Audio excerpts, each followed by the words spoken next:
Olá, meus queridos alunos e alunas do segundo ano A e segundo ano B do Colégio Coração de Jesus. Sejam todos bem-vindos à aula de História do professor Carlão. Tudo bem, meus queridos? Hoje, o tema da nossa aula é Revolução Russa, tema extremamente importante. Vamos tentar compreender esta revolução e as consequências trazidas pela Revolução Russa, tudo bem? Antes, contudo, entretanto, porém, todavia, mas não obstante, eu gostaria que vocês pegassem o livro 4 do SAS, aula 12, para localizar o conteúdo da sua apostila, para que você possa estar ali acompanhando esta aula do professor Carlão, tudo bem? Revolução Russa, século 20, 1917, tivemos a primeira experiência prática das teorias do socialismo científico propagado pelo senhor Karl Marx e Friedrich Engels. Vamos lembrar, os senhores e as senhoritas, que nós já estudamos as teorias socialistas. Estudamos o chamado socialismo utópico do século XVIII, o socialismo científico de Marx do século XIX e o anarquismo também do mesmo século. E é aqui que nós vamos ver a organização de um movimento de base operária dentro da Rússia, onde as ideias, as propostas do socialismo científico de Karl Marx, como a luta armada, como a ditadura do proletariado, como a desestruturação do Estado burguês, vão ser colocados em práticas por este grupo de trabalhadores que vão lutar pela reestruturação política, econômica e social daquele país. E por falar naquele país, que é a Rússia, para que nós tenhamos mínimas condições de entender o que representou a Revolução Socialista, a Revolução Russa de 1917, nós temos que fazer ou dar uma passada dentro da Rússia, no século anterior ao início da Revolução Socialista, ou seja, o século XIX, para então entendermos a sua organização política, econômica e social, para então termos condições de compreender as origens das ideias socialistas dentro daquele país e como esse processo revolucionário ele aconteceu dentro da Rússia, tudo bem? Portanto, vamos estudar um pouquinho da Rússia no século XIX, beleza? Em termos de organização política, a Rússia era um país imperialista, era um país que era liderado por um rei chamado rei Nicolau II. Na verdade, não se utilizava o termo rei, monarca, mas sim o termo czar. Tínhamos ali, portanto, o que nós historicamente chamamos de monarquia czarista, que era uma monarquia de caráter absoluto, centralizado na figura da dinastia Romanov, o rei Nicolau II, que administrava o Estado russo, aliás, diga-se de passagem, com mãos de ferro, tudo bem? Subsistia, portanto, uma monarquia secular, de caráter conservador, de base religiosa, na medida em que Nicolau II era um fervoroso cristão ortodoxo, ele e toda a sua família e corte que vivia na cidade de São Petersburgo, no extremo norte da Rússia, que era a capital política do Estado monárquico da dinastia Romanov. Este indivíduo, contudo, ele tinha sérios problemas para organizar, para administrar aquele país. Era um país literalmente falido, que possuía uma estrutura econômica e social extremamente arcaica, gerando sérios problemas de desigualdades sociais de concentração de riquezas nas mãos de uma minoria e de fome e miséria para a maioria da sua população, infelizmente. Em termos de organização econômica, apesar da Rússia ser um país imperialista em pleno século XIX, investia considerável soma de seu capital em guerras e na preparação dos seus exércitos, era um país, contudo, com uma estrutura econômica subdesenvolvida. Era um país de base econômica agrária, onde a agricultura de subsistência era a base de sustentação da sua economia. Veja quanto subdesenvolvimento. Em pleno século XIX, países como França, países como Inglaterra, países como Bélgica estavam a todo vapor no processo de industrialização. A Revolução Industrial revolucionava a estrutura econômica do capitalismo industrial existente na Europa. Contudo, na Ásia, a Rússia era um país economicamente ainda em processo de construção. A sua economia era de base agrícola e, só para os senhores e as senhoritas terem uma ideia, existia ainda o regime de servidão dentro da Rússia. Sim, em pleno século XIX, virada para o século XX, o modo de produção econômica daquele país era baseado nas obrigações servis, típicas do período medieval,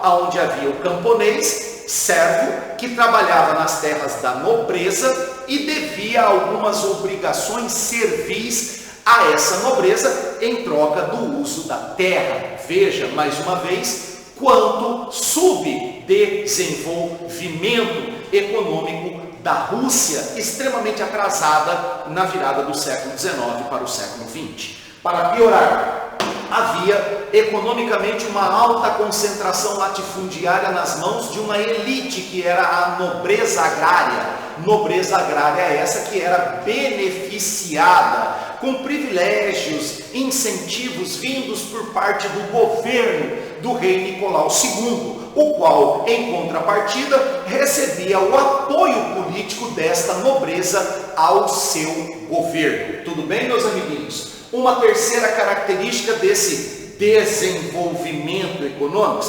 estamos vendo que não era tão desenvolvida assim em termos econômicos. Qual seria a terceira característica?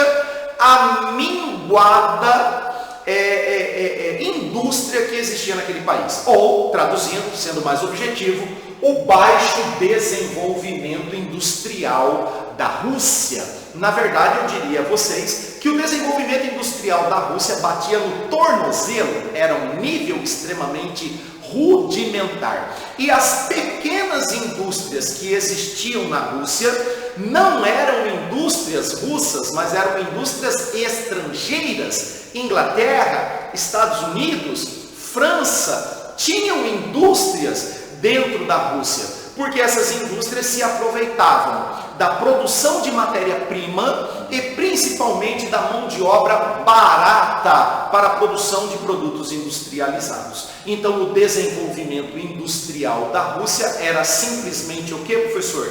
Insignificante. Tudo bem? Em termos de organização social, era um verdadeiro caos a sociedade da Rússia. Podemos dizer que era uma sociedade caracterizada pela existência de abismos de desigualdades sociais. Não era apenas de diferença, eram verdadeiros abismos que separavam a nobreza do campesinato. Uma população extremamente pobre, faminta, miserável, analfabeta, distante dos meios de produção, privado de alimentos, privados de educação, se revoltavam contra a sua situação de pobreza, exploração e miséria mantidas pelo regime absolutista da dinastia dos Romanov. Tudo bem? Para piorar a situação, ainda existia em pleno século XIX, dentro da Rússia, uma sociedade de classes. O que era uma sociedade de classe? Uma sociedade estamental, uma sociedade dividida em níveis sociais hierárquicos, aonde não se permitia a chamada mobilidade social. Portanto, meus amigos, pare e pensem. Era um país atrasado ou não era? Era um país de desigualdades ou não era? Era um país de exploração de uma massa empobrecida ou não era? E é exatamente ali, dentro desta classe de campesinatos, dentro desta classe de operários, que também existiam nos principais centros urbanos da Rússia, como o caso de Petrogrado, São Petersburgo, que era o grande centro de desenvolvimento urbano e industrial da Rússia, vai surgir entre esses trabalhadores o chamado Pozdri. Pozdri era o grupo ou o partido de oposição à dinastia dos Romanov, de oposição à situação de pobreza e de exploração dos trabalhadores. Professor, Pozdri é uma palavra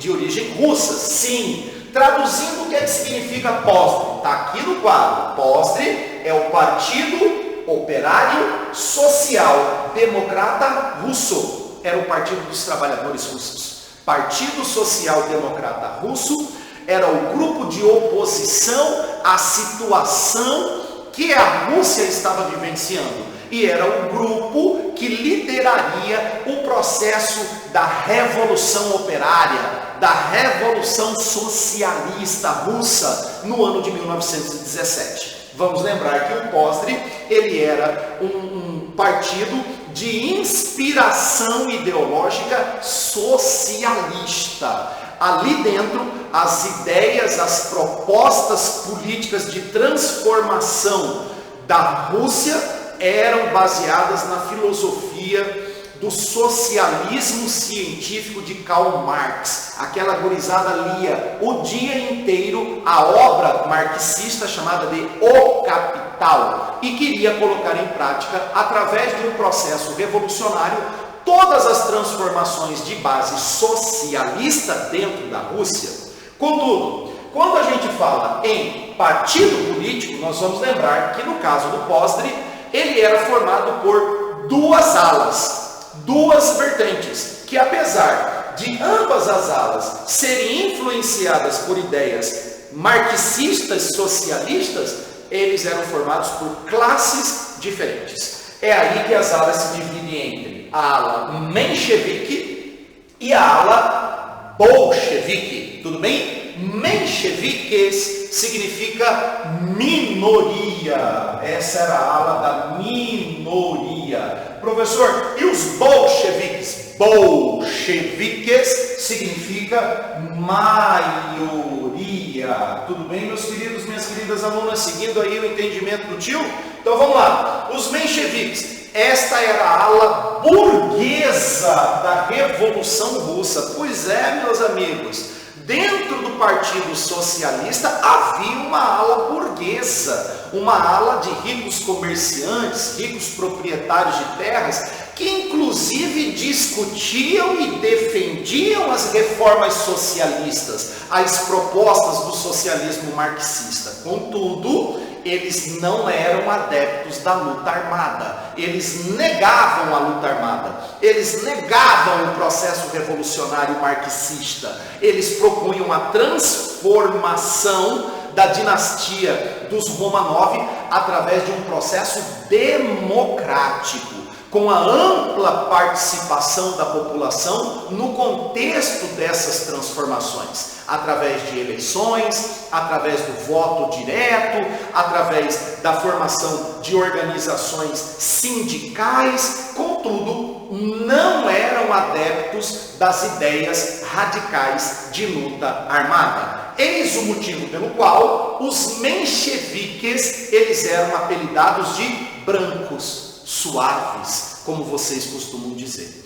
Do outro lado, nós tínhamos a ala radical do Partido Socialista.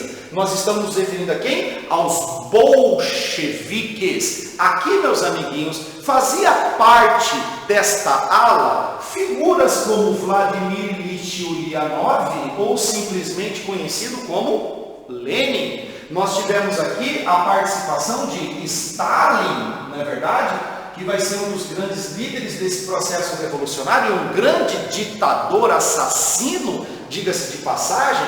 Vamos ter aqui também a participação de Trotsky, muita atenção no nome de Trotsky, esse cara aí ele vai ser o idealizador do movimento bolchevique de revolução socialista. Professor, quem eram esses caras? Este era o grupo radical socialista, eram os caras que pregavam a luta armada, a luta de classes, derramamento de sangue, a imediata deposição da burguesia do poder, luta, guerra e transformação. Portanto, eles eram chamados de radicais socialistas. Esta ala, exatamente por propor ideias revolucionárias baseadas no ortodoxismo de Karl Marx, eles são chamados de vermelhos. Vermelhos são os bolcheviques, brancos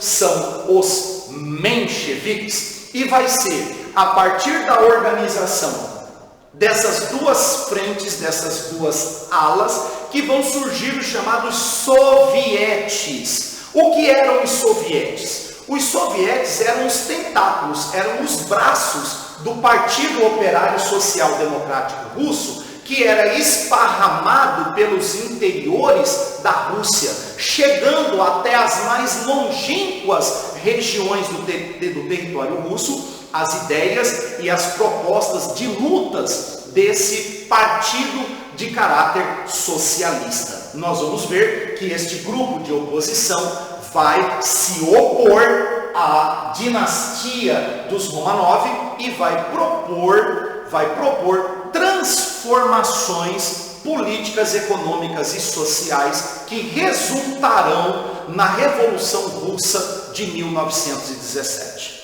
Contudo, galera, isso nós vamos estudar com vocês na nossa próxima aula, em que nós abriremos a Revolução Russa e vamos estudar de forma pormenorizada todos os caminhos adotados pelas lideranças do Partido do Operário Russo do século XX. Tudo bem? Espero que vocês tenham gostado da aula e entendido a aula até esse momento, e a gente continua na nossa próxima aula. Um abraço a todos e tenham uma boa semana.